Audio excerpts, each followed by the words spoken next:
So again, after a couple week delay, I was able to spend some time today, and it's awesome because it is freaking hot outside. So a lot of work outside Friday, some fun outside yesterday, and today we're going to take advantage of the nice cool basement. So what we got started was, first off, the riprap, again on that kind of a swampy scene or whatnot.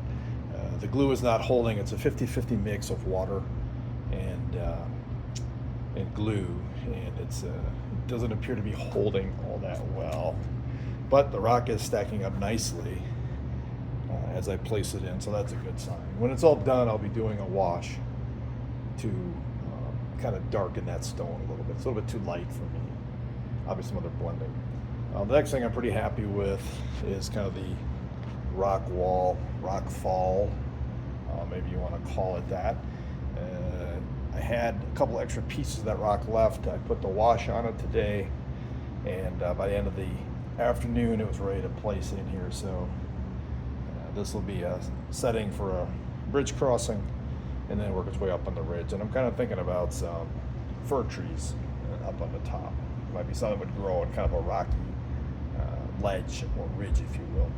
Other than that, some sanding, put that together there, and same on the other side, if you will, and kind of blending it in. Wanted to get some paint today up in here, but didn't quite make it. I did a few other things. There's some new material I'm going to preview. I've picked up this a few weeks ago and learned about it at the recent model railroad show we were at. An SU ceiling tile for the base of your tracks. Reason being, obviously, it's easy to work with. You can cut it. It is very messy, and so forth. But once you get it done, again, sound-absorbing material that cuts down on the track against wood or maybe styrofoam, whatever you're using or whatnot.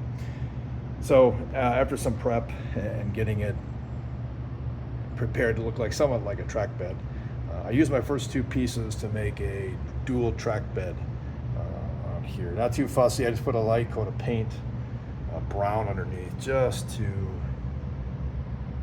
prevent any white showing through. A little bit does over here, but that's okay. This will be ballasted when it's done. I also included just a little bit of a notch right down the center to give kind of a little dip in between the rails of the dual rail system. So kind of when it gets done, it'll look something like this, obviously ballasted, and on down to our river crossing, the end of the route, if you will. Do want to put some type of visual divider in here to keep it from the rail line that's planned to run along this front side, to set it off from the dual rails or whatnot. But obviously some work to do. Got to get the base paint underneath the green, get that ready to go. Otherwise, hopefully within a few weeks, we should start getting our track down.